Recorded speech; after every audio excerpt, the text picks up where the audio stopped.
Hey, this is Paul Feig, and you're listening to Fascination Street podcast. This podcast is always good, never evil. Yeah, AV in your ears. That's Ambush Being giving you this audio visual down the most interesting street in the world with my boy Steve. Fascination Street, you already know. Let's get it when you whip in the Fascination Street. What do you? Welcome back, Streetwalkers. This is a return episode with filmmaker and actor Raffaello Degruttola.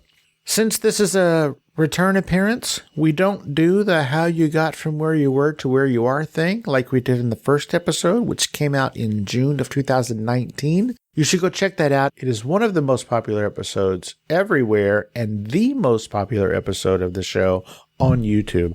So go check that out, definitely. In this episode, we do touch on his last film, Transference, which is the film that we talked about in the first episode a few years ago.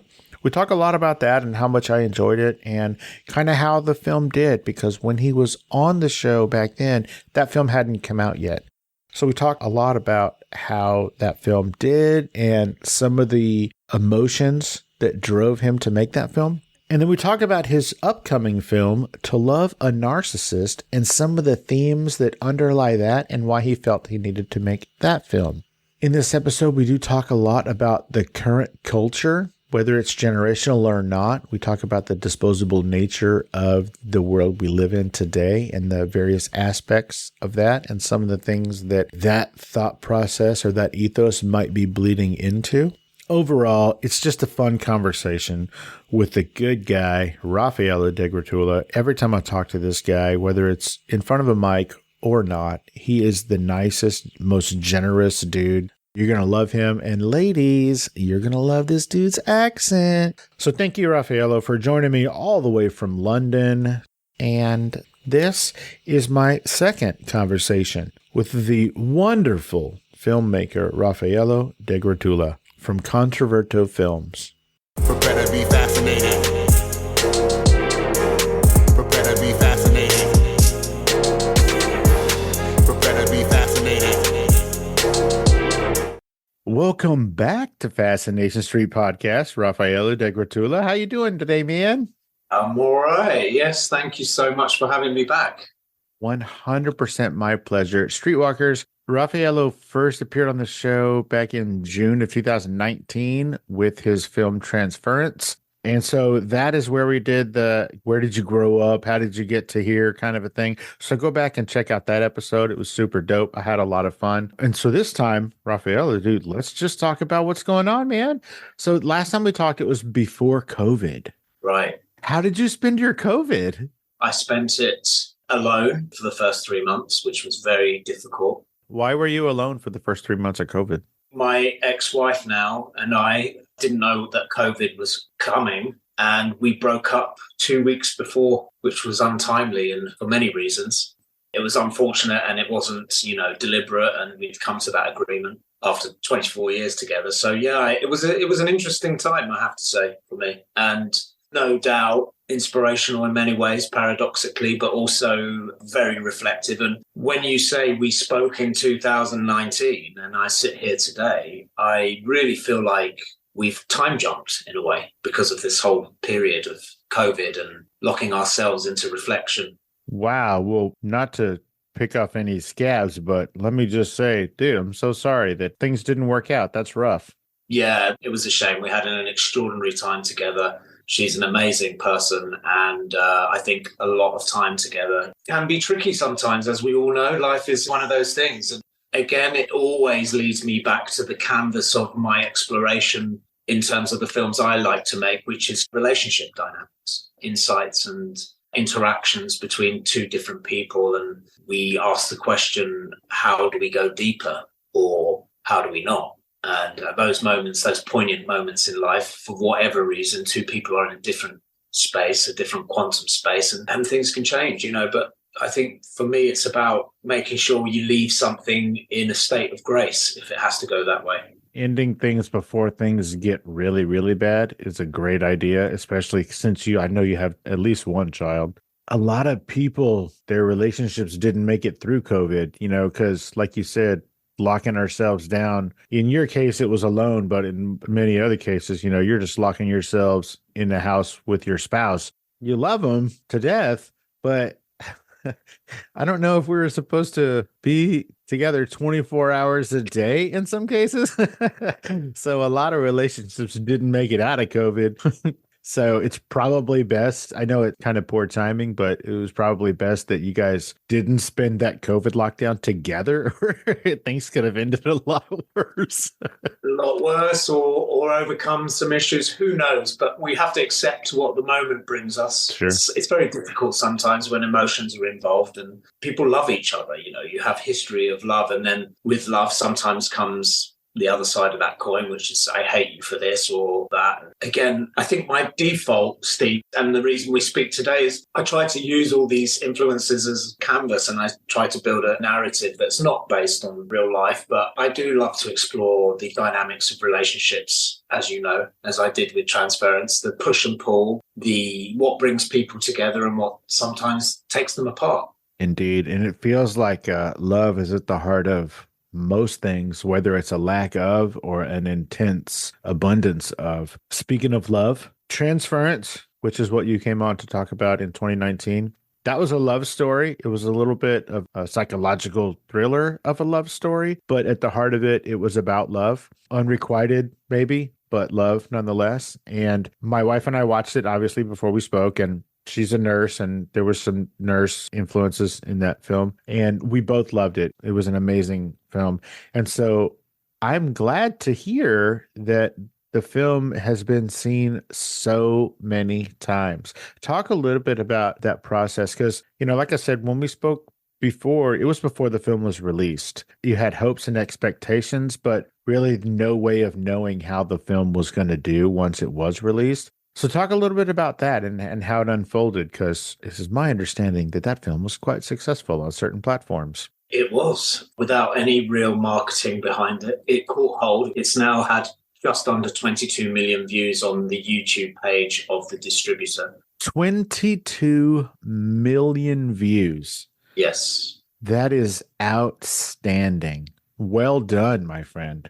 Yeah, thank you. I would clap, but that's an editing nightmare. The applause goes out to everybody involved. 1091 said it's their most successful film that they've distributed online. It went to Apple TV first, Amazon. It got a few hits, but for some reason it took hold on YouTube. And the comments are fascinating. And really the comments for me are everything I was looking for when I was making the film. I don't know if you'd like me to move into this, but in the same way I'm trying to make this film as the compassionate observer. That is a good segue, but we're not going to get there just yet. Tell me about some of these comments and the sorts of comments that they were and why they impacted you so much. They impacted me because they were so split. When I say split, I mean in terms of which character they were slightly siding with. So for me, it became an interesting study in it was more of a projection of the audience members' idea of what was going on rather than the actual story that I was making, because I always make it slightly ambiguous. And they seemed to pick up on that. So I was really happy that each person literally felt like they were looking at it from their own, they were projecting perhaps a bit of their own experience in life and either siding with one character or another. But even more interesting was they were able to look at it as, oh, I understand why she did that. I understand why he reacted like that, rather than he's a bastard, excuse me, and she's this. I didn't want to make that particular film where I pointed the finger on one person or another for being the wrong person and the other one being the right person. I don't think life exists like that. I agree. I don't think that, if you make the character a bad guy just for bad guy's sake, then it doesn't really work. It's flat. If you had to guess, I know you didn't read all the comments because I'm sure there were literally millions, if not tens of millions. But if you had to guess, what would you say was the split ratio-wise? Was it 50-50? Was it 60-40? What do you think was the audience split? If there was an edge out, who edged out? Who won? Well, that's interesting. I'd hate to hazard a guess. They started to pick up on that, they did feel sorry for Nick a lot towards the end. They felt he'd been duped slightly, but then there was a backlash to that of, yes, but she's younger, different, has a different experience. It was too intense for her. So there was a support network for both. I would say in the end, if I'm not mistaken, probably 60-40 towards Nick. Really? That surprises me. But do you know who wins? I do. It's the viewer. It's a great movie, film even. And like you said, you didn't really push the audience one way or the other. You kind of just left it there for the audience to decide really how the story unfolded. You know, like depending on the perspective that you're taking from this film, it either unfolded very fairly or unfairly, or exactly how it was supposed to. Perhaps.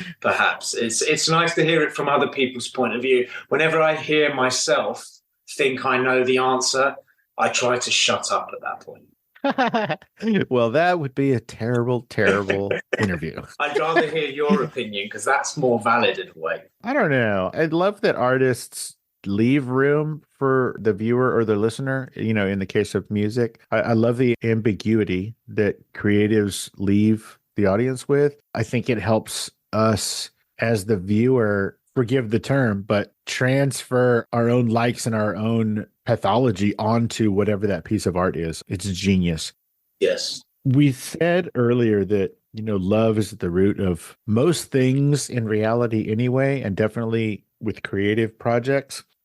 The Other Side of My Sleep is a story about love, not necessarily an intimate kind of boy-girl relationship love, but love nonetheless. Can you tell me a little bit about The Other Side of My Sleep? The Other Side of My Sleep is the first film I ever made. It was a 30-minute drama that unexpectedly got into the Boston International Film Festival. It's interesting that you bring up this concept of love.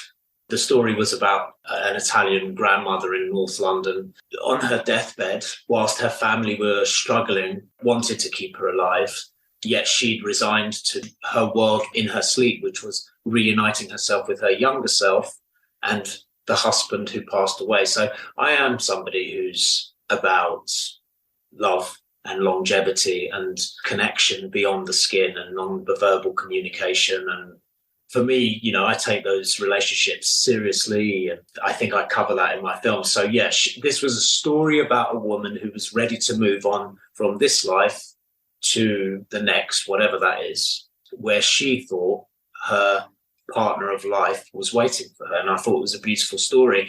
But this story created a discombobulation with her family around her, who was struggling with the dynamic changes of losing one of the hierarchy members of the family.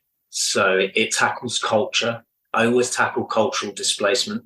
I'm the first generation Italian born in England, and I've literally just written a TV pilot of a series where the Italian family are in England, but when they're inside their house, it's like being in southern Italy. And so working with these cultural codes and how they interact with one another on a subconscious level. You say you just wrote that pilot? Yeah. It's called Once Upon a Time We Dreamed of America. That is a super long title.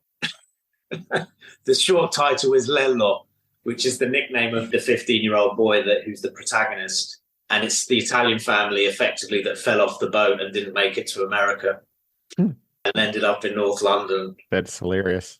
All through the series, they're like, how do we get? And they end up in the ghetto in Queens, New York, working in a pizzeria for some of it. Oh, that's hilarious. I'm assuming this would be for British TV?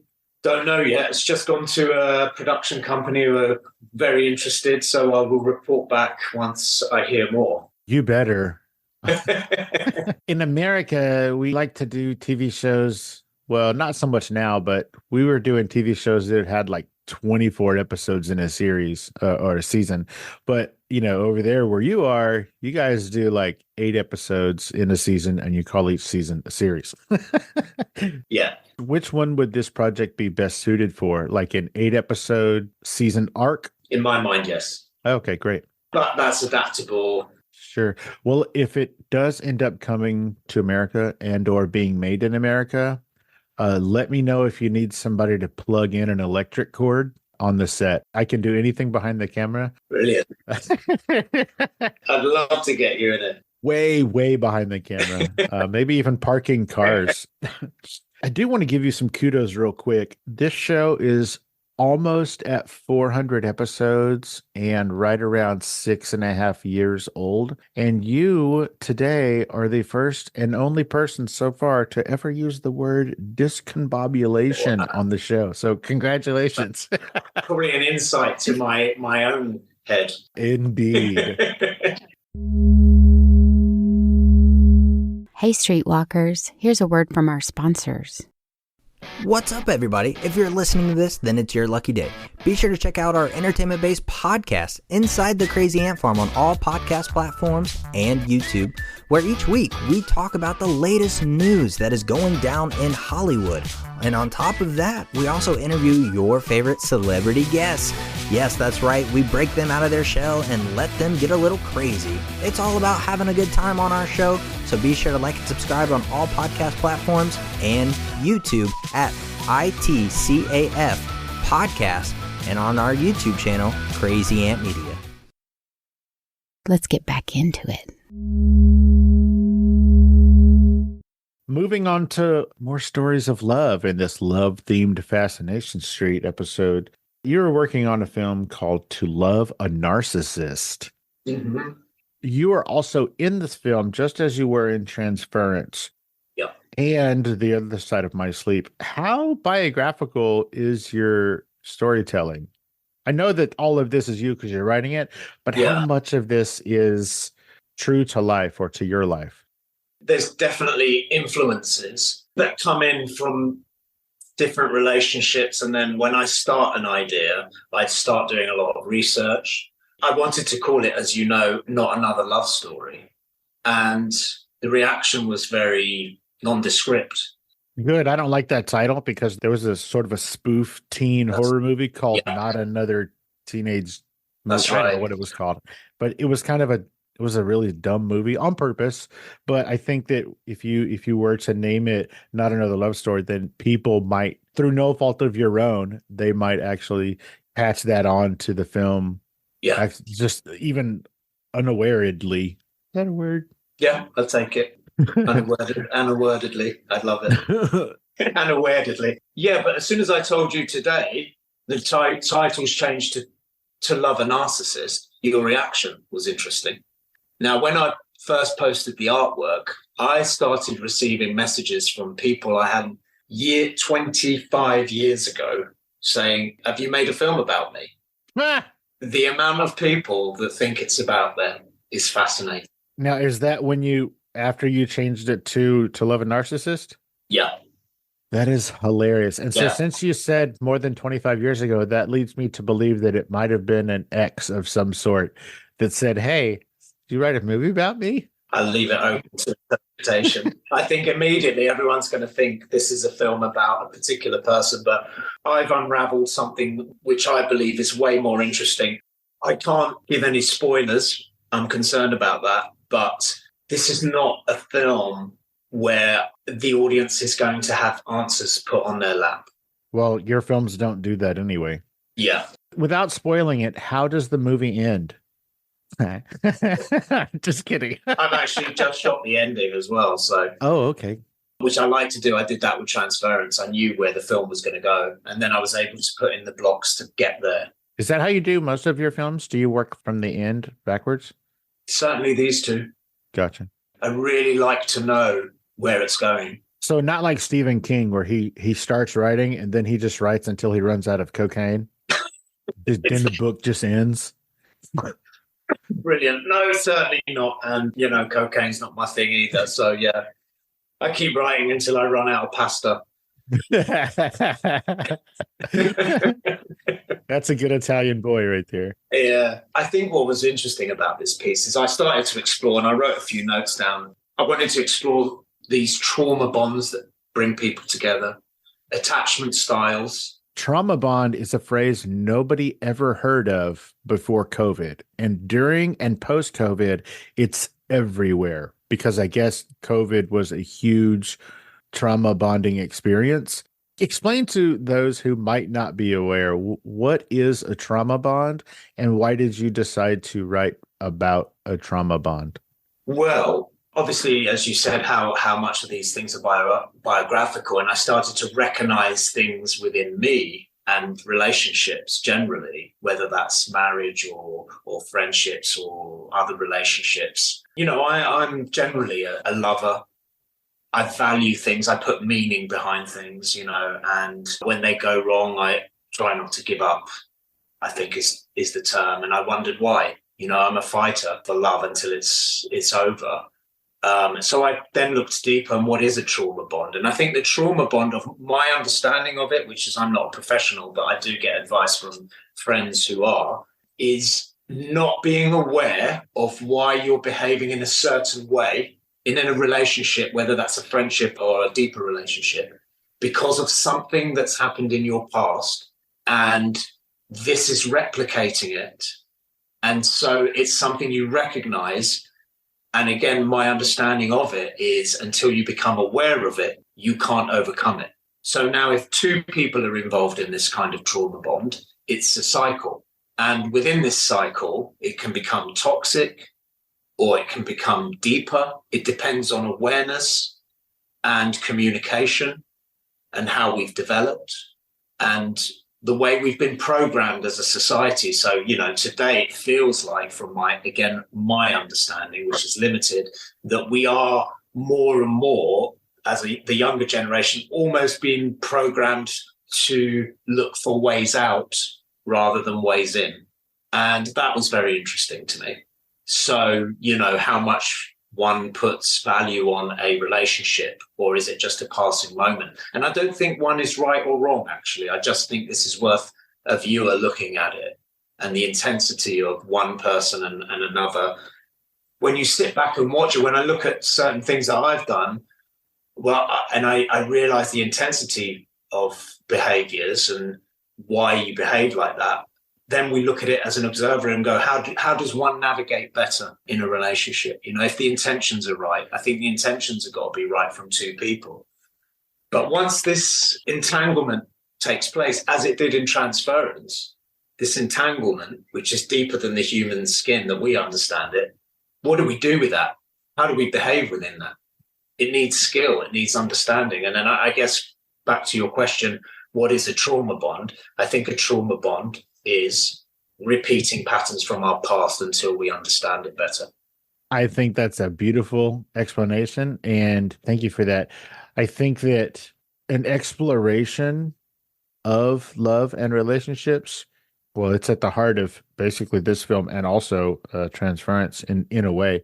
I think that is something that, you're right, our generation and the generations that are coming up behind us, I don't really think they put such an emphasis on trying to figure out a way to make things work, whether it's a job or a friendship or a sexual relationship or whatever. I think that it's easier for whatever reason. Maybe it's our disposable culture now. It's easier to just cut and run. Kind of like, I don't know how you grew up, but over here, I grew up, let's just say we got a plastic butter dish that had a lid. When that butter was gone, you didn't throw that butter dish away because you could use it to store leftovers. You could use it for whatever. We were more of a permanent lifestyle, like we kept things, we made things last. Yeah. And we don't really do that now because everything is disposable. And I think that has sort of creeped into all of our relationships. I have so many relationships that I have had to, I guess, assess whether it was worth my time, one-sided or not, just to keep it going. Like, friendships and relationships with, whatever, business people or colleagues, whatever. And so I think that that's probably a big part of our culture worldwide. I can only speak for me here in South Texas, but it seems from what I'm seeing everywhere, whether it's the internet or social media or even film and television, with the news, whatever, we are quick to throw anything away, whether it's a relationship or said butter dish. Yeah. Are you feeling that way over there where you are, across the pond, as they say?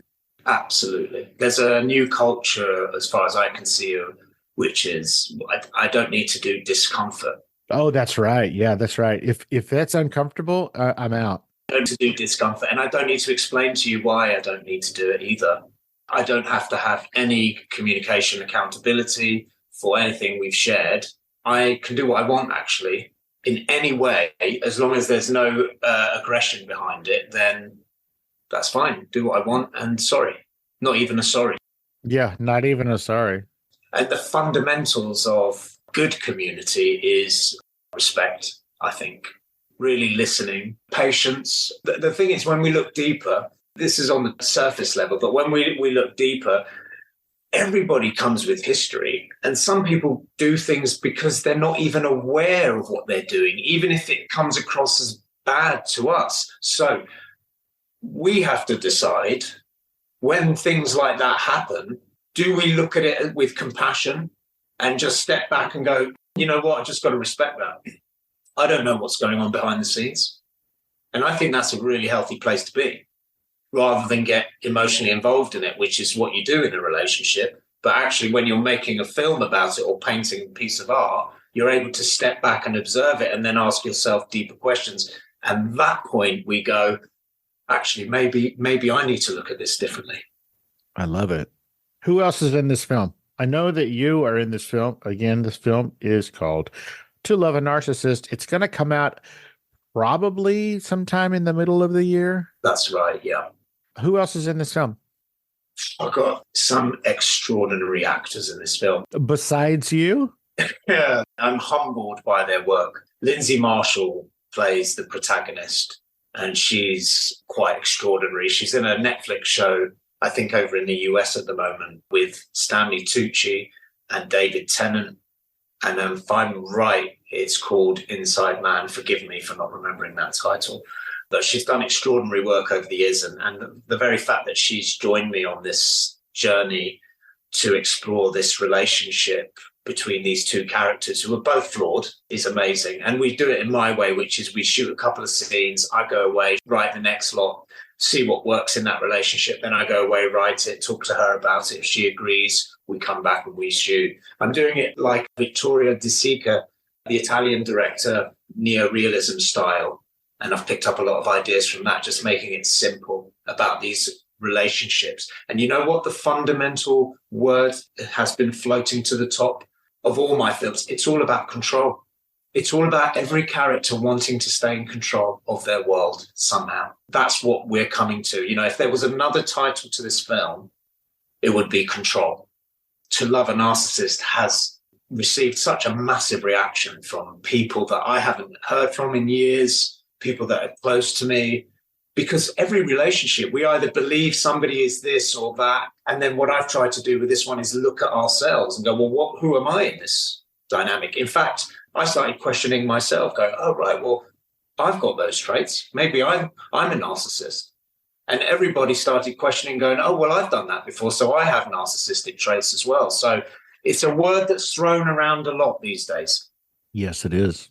That's what we're exploring as well. I mean, the other thing that we're exploring, if you don't mind me saying so, is this concept of using the resources around you to make projects that inspire you. In what way?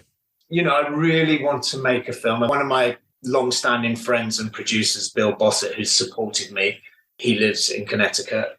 He was asking me during COVID, what are you going to do next? What should we do? And I was like, Bill, I don't know. I haven't got anything in my brain at the moment that I want to make until it sits, my world sits. I explore people, ideas, my own relationships, all sorts of things. And then once it started to form, I was able to put it into fiction. And so what I'm saying to you is I'm really one of those that doesn't sit around too long. If I've got something, I will get a team together, as I did. The DP lives up the road. I said, would you like to explore this idea with me? I wrote a couple of scenes. He came over, Lindsay came over. I edited it with my long-standing editor friend, Charlie. And the second I cut these two scenes, I sent it out. This piece had legs, so I knew I could build on it. And I sent it to Lindsay and the DP, and they were like, I want in, whatever it takes. So Lindsay's an exec producer on this. James is the DP. He's going to be a producer credit, because they're spending their time, rather than just money changing hands, in creating something in our environment. So it's all shot in my flat. Oh, okay. And some exteriors. And I just want to use that concept of creating something from the very point you stand as an artist, if I may be so bold to use that word, artist. but at least a filmmaker or someone who wants to explore their expression. My concept is, how do we do that from where we stand? And I think there's a way today. Do you think that technology has made it easier for you to do what you're doing? Without a doubt. So paradoxically, and I love that word at the moment, all the negative sides that have been born out of digital, social media, the disposable culture, the next, I don't do discomfort, all of that. The other side of that is you can reach people. So if your intentions are good and you've got a good voice and it's a new one, there's a chance for you to show your work, which in the old days was much more difficult. Much.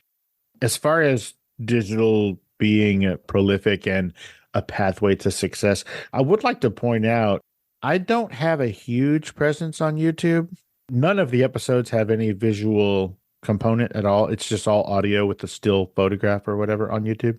That said, your first episode where we talked about Transference back in 2019, that is orders of magnitude the most viewed or listened to episode of my show on YouTube. Most of my shows on YouTube, I don't know, they maybe a 100 or 200 or something like that on YouTube.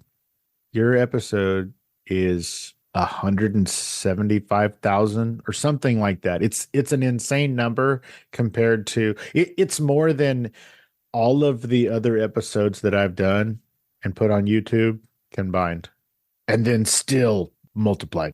Well done is all I'm saying. That was very compelling talking to you about that film.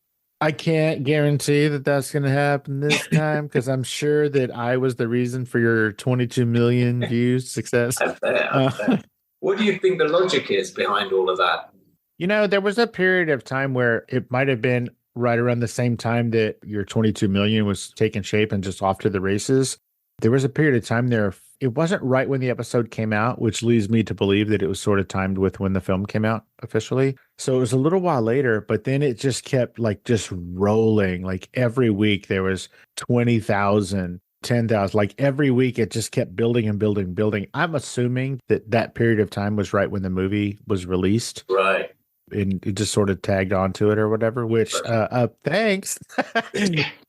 It was a lot of fun, and this one is no different. I mean, well, it's a little different in that I think we're talking a little deeper and a little more in the truth of today and the truth of the nature of people today. Yeah. Hey, streetwalkers, here's a word from our sponsors. Let's get back into it. When is this film coming out? I know we roughly said ish the middle of this year, but I'm hoping to finish filming by Jan-Feb. I've got an hour in the can already. Oh, wow. Okay, great. My model is, as always, to go out to festivals.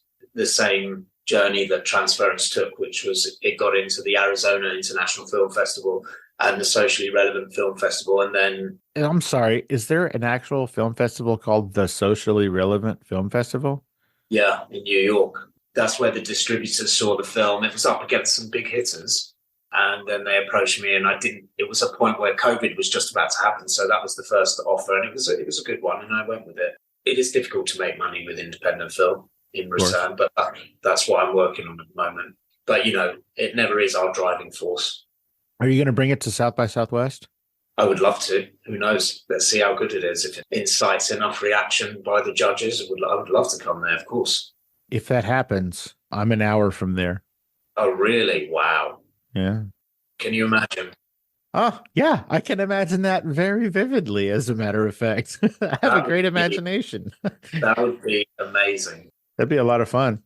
Yeah. I mean, these are dreams for me. I never thought I'd get this far in terms of making films. Why?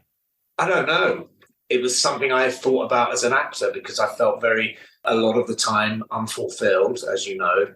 And then as soon as I started making films, I started getting more interesting acting roles just by putting my energy into something, and I've had some nice little jobs, even past couple of years. I'm very lucky, really lucky. These actors I met because I did a play at the Donmar Theatre, which is in central London here.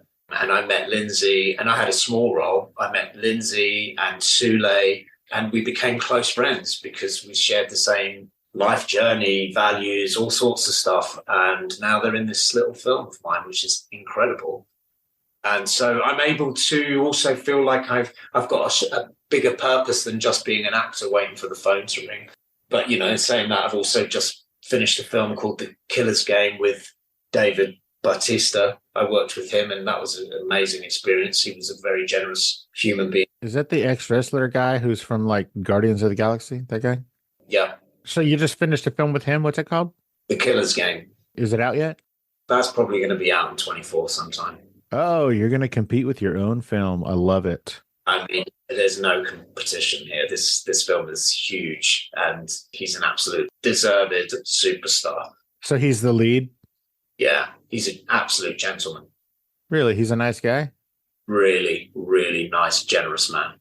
That is good to hear. I haven't heard, I talk to a lot of people who work with, other people, and I don't think I've spoken to anybody who has worked closely enough with Mr. Bautista to even form an opinion. So it's good to hear that he's a nice guy. I like that. Oh, so generous, yeah. What else do you have coming out this year? I know we're talking about To Love a Narcissist, hopefully coming out this year. Not hopefully, definitely coming out this year. And then The Killer's Game. What else is coming out with your face on it? I've got a small role in a film called Scoop. I'm not sure how much I'm allowed to say about that, but that I think will be a Netflix premiere. And really, most of my energy will be put into finishing this film in a way that I hope has a statement for many people, or has a contemplation of life, I would say. Well, your films definitely make the viewer think and get introspective. Like, it's the kind of film, I mean, we saw it in our living room, but it's the kind of film that if you see it, whatever, out at a theater or even in your living room, you're thinking about it and talking about it for days and days. My wife and I still talk about aspects of that film, and it's been, 4 years. Really? That's extraordinary. So maybe that's part of whatever we did that day. I remember going out on the motorbike on my own at the beginning of filming that. I'm sure people thought, oh, Raff's a madman. It's Saturday night, 10 p.m. People are going out restaurants. I put a clamp on the side of my motorbike, put a camera on it, and I didn't even know where I was going to use it in the film, how it would work, but I knew I had to get shots of my foot on the bike riding through London. And that's the kind of, almost, if you want to call it insanity, you need. You need to really have this side of your brain that's illogical to make these things, because not everyone believes in you. I can tell you that right now. And what I am doing is I'm looking at my very own character when I'm making these films.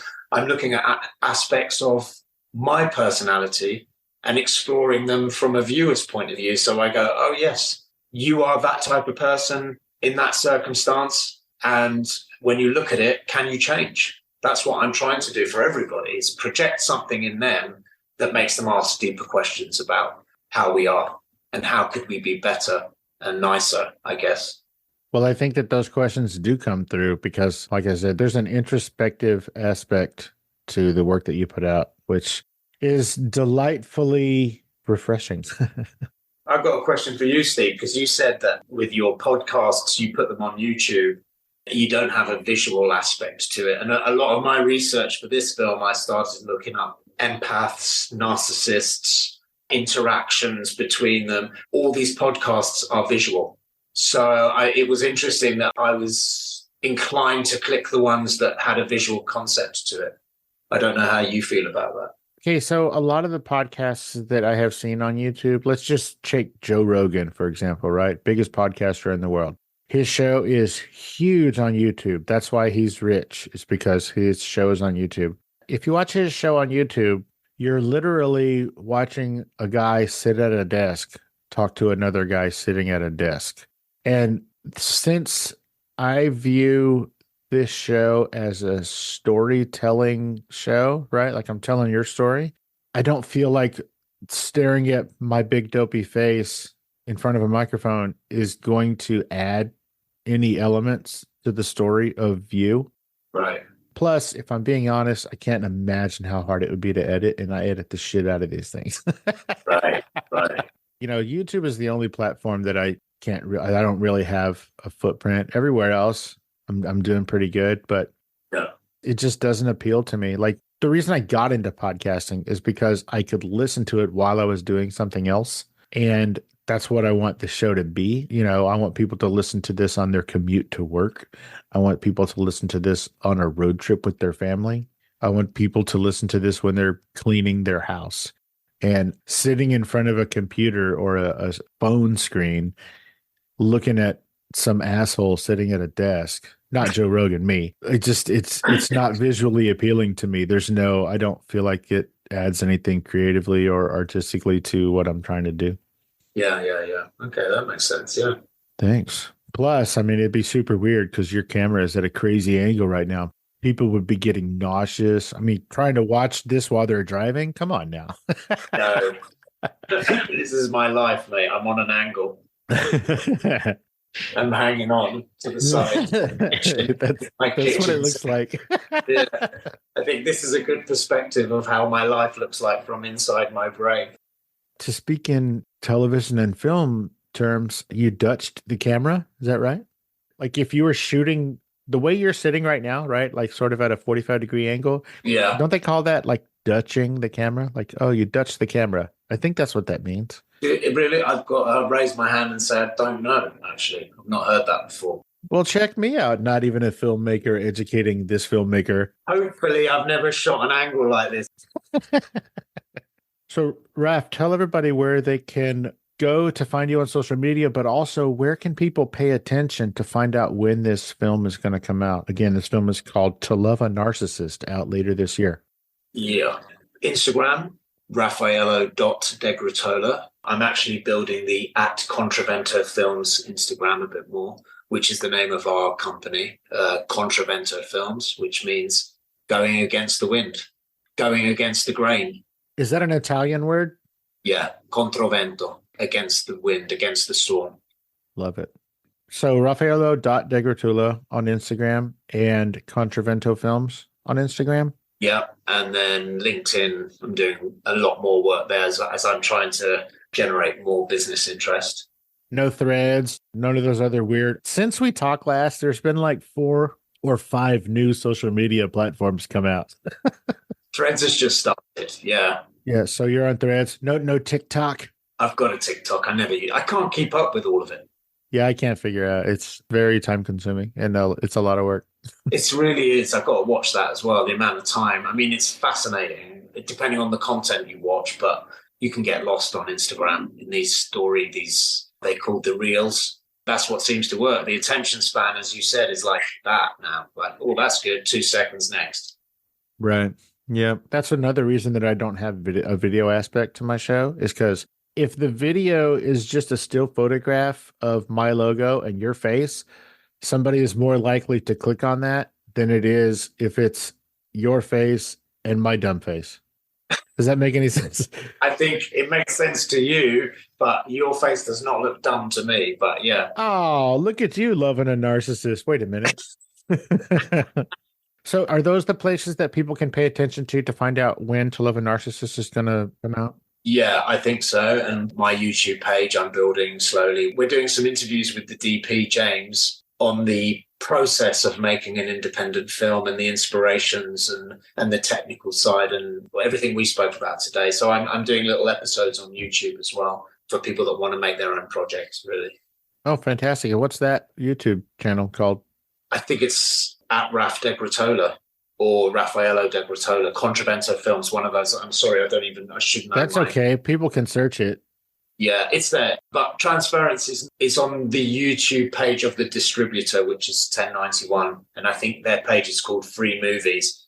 What's beautiful about it is that, I'm getting comments from people all over the world, all the time. The UK, the United States, India, Pakistan, Malaysia. I can't even tell you, all over the world. So YouTube is extraordinary because people have access to it without having to pay a subscription.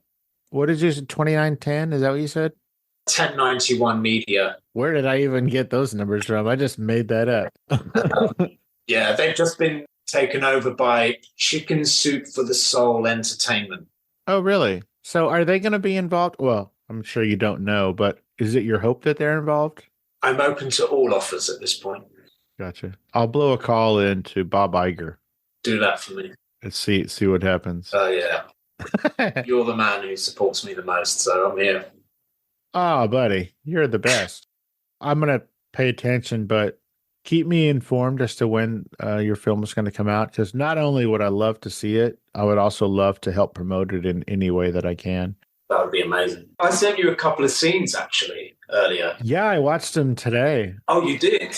I did, yeah. I watched them this morning, and I had a whole bunch of questions in case I was going to talk to that young lady that's on it as well. Lindsay. Yeah, I was going to ask her what it's like to make out with this fool on camera. Check you out, just whipping your shirt off. What's up, bro?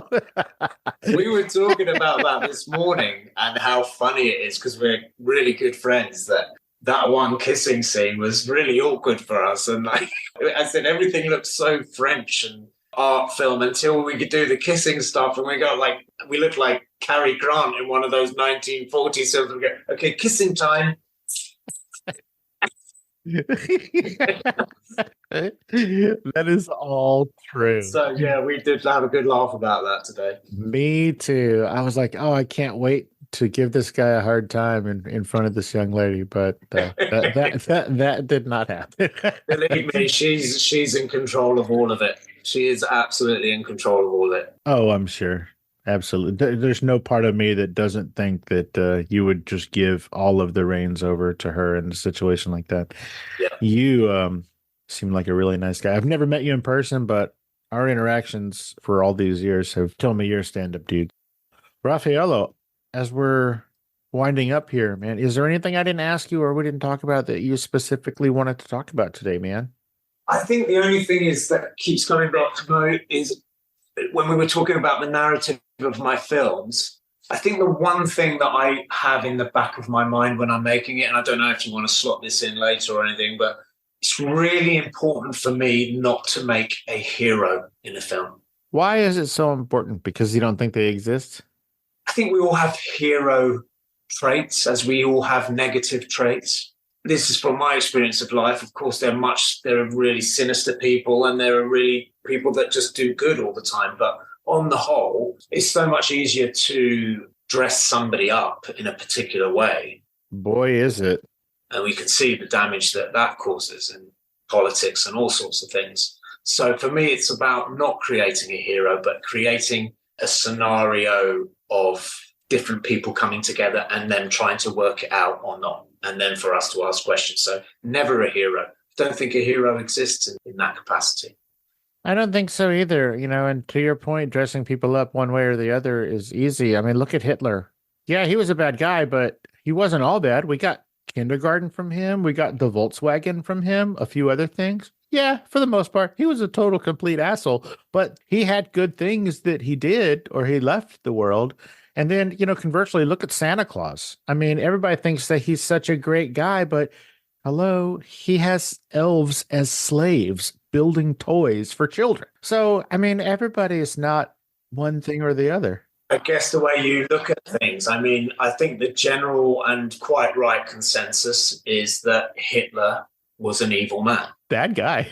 Yeah, I mean, so, you know what I mean?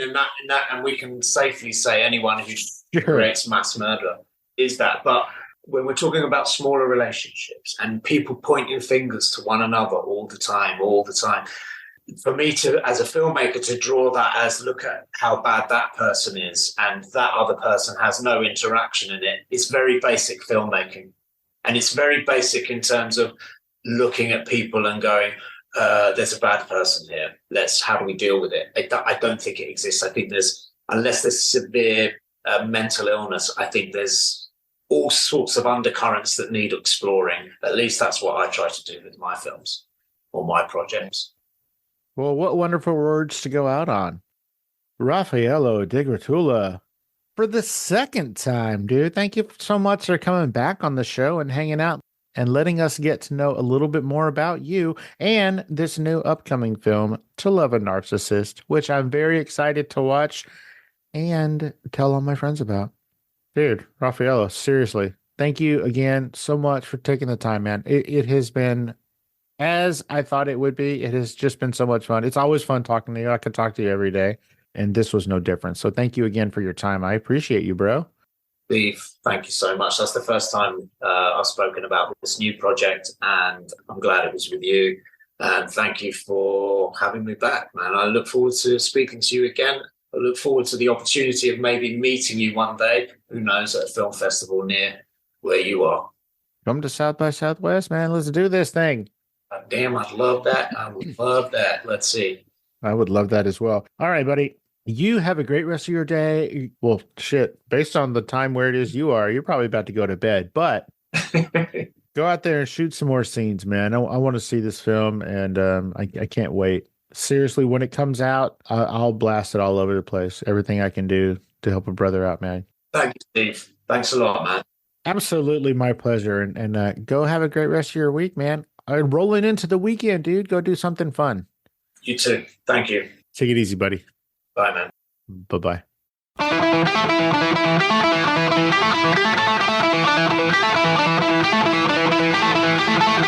Opening music is the song FSP Theme, written, performed, and provided by Ambush Vin.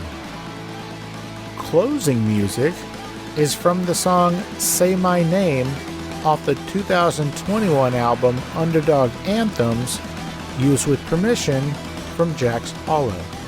If you like the show, tell a friend.